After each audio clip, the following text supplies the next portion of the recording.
Okay, Xbox have been at it again on Twitter with their new CEO this time, who posted, "Great start to the morning with Team Xbox, where we talked about our commitment to the return of Xbox, including Project Helix, the code name for our next generation console. Project Helix will lead in performance and play your Xbox and PC games. Looking forward to chatting about it."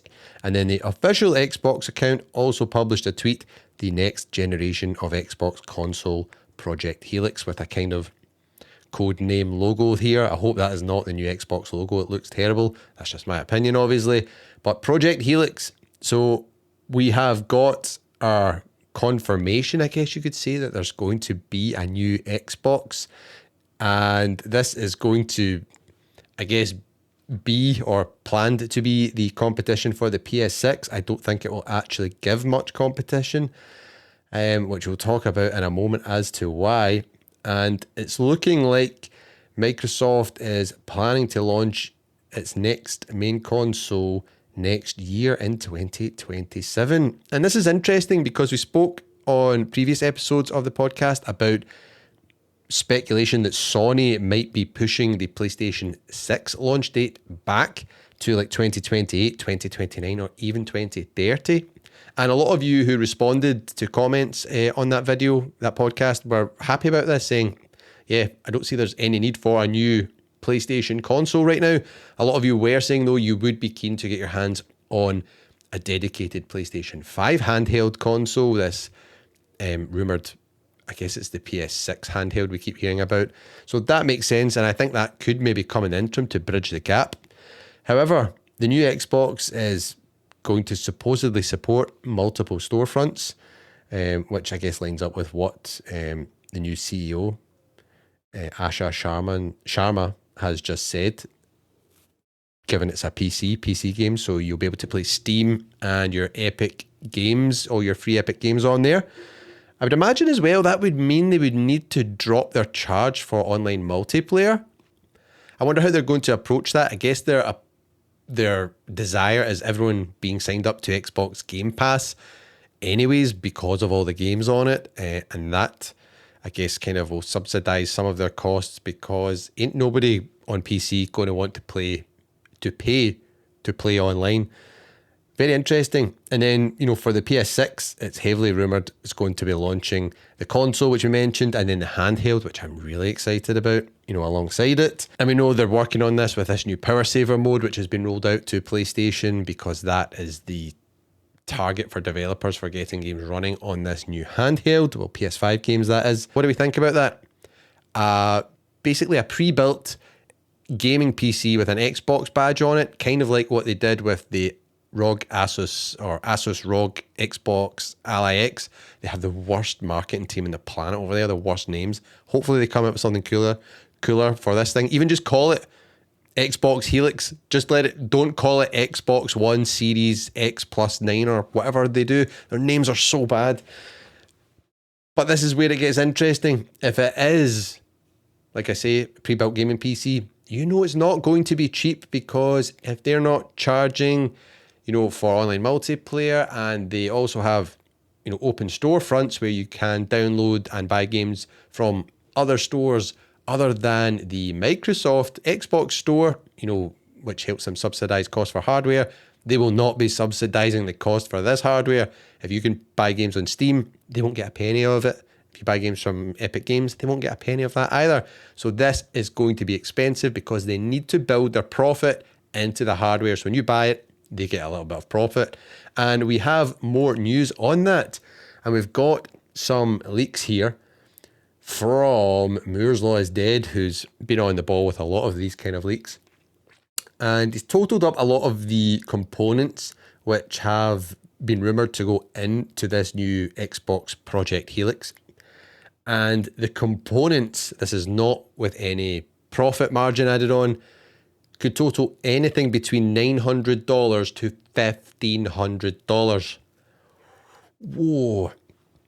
So he also mentions that, Sony is going for a kind of PS4 type approach, as it designs its PlayStation 6 console, whereas Microsoft is building a bridge out of the console market.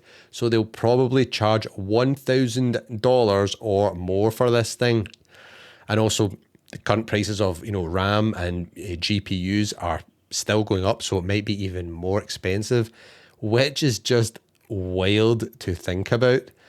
The new graphics card, which Microsoft are planning to use, is kind of the successor to AMD's 9070 XT, and this graphics card could be priced between $550 and $650 on its own. That's what you'd be expecting to pay for a console, a full console. That's just the price of the GPU going into this new Xbox gaming PC. Wow. So that's according to Moore's Law's Dead, and this will demand more RAM, making it even more expensive.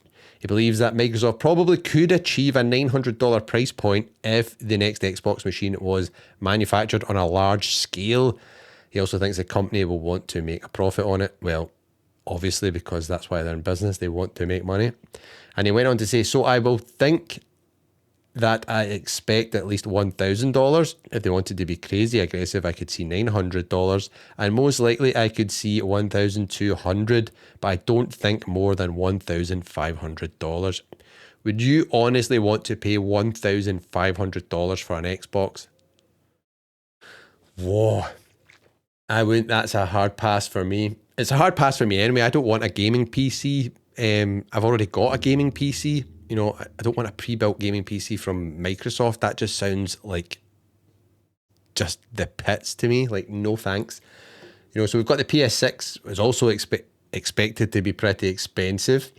But despite, a lot of these higher price points over possibly the current PS5, maybe similar prices to PS5 Pro and the Xbox Series X, Moore's Law's Dead believes a lot of people will still just get the PlayStation. Most people will, I think. I agree. I think the PlayStation 6 will absolutely obliterate this Xbox Project Helix. I think this new Xbox sounds like such a niche device. I cannot believe they're going in this route. Console gamers do not want this because they don't want a really expensive bit of kit. Console gaming is meant to be more affordable and more accessible. And PC gamers don't want it because they want their custom rig that they can swap parts in and out and do whatever they want with. And they aren't fans of microslop either. Nobody really is a fan of microslop these days. So having one that's branded by them, they'll be out. PC gamers, if they're going to buy any kind of pre-built PC games console, will buy the Steam machine. They all love Steam. Steam's very consumer friendly and, gets a great write-up. It's very well loved in the gaming community, unlike Microsoft. So I honestly think that the new Xbox Project Helix, so let's quote us on this. I think the new Xbox Project Helix will be the worst selling Xbox of all time and potentially one of the worst selling consoles of all time. I think this just appeals to nobody, as I've mentioned, for the reasons why. What do you think about this? 2027 to launch a $1,500 Xbox? Oh. There's also, I guess, a bit of speculation about the PS6 going to launch in the same year, but we spoke that might be getting pushed back, maybe 2028, 2029. But Moore's Law's Dead has claimed that he doesn't think Sony are going to delay the PS6, which we're going to talk about in a minute. So, would you pay $1,200 for an Xbox? Sound off in the comments.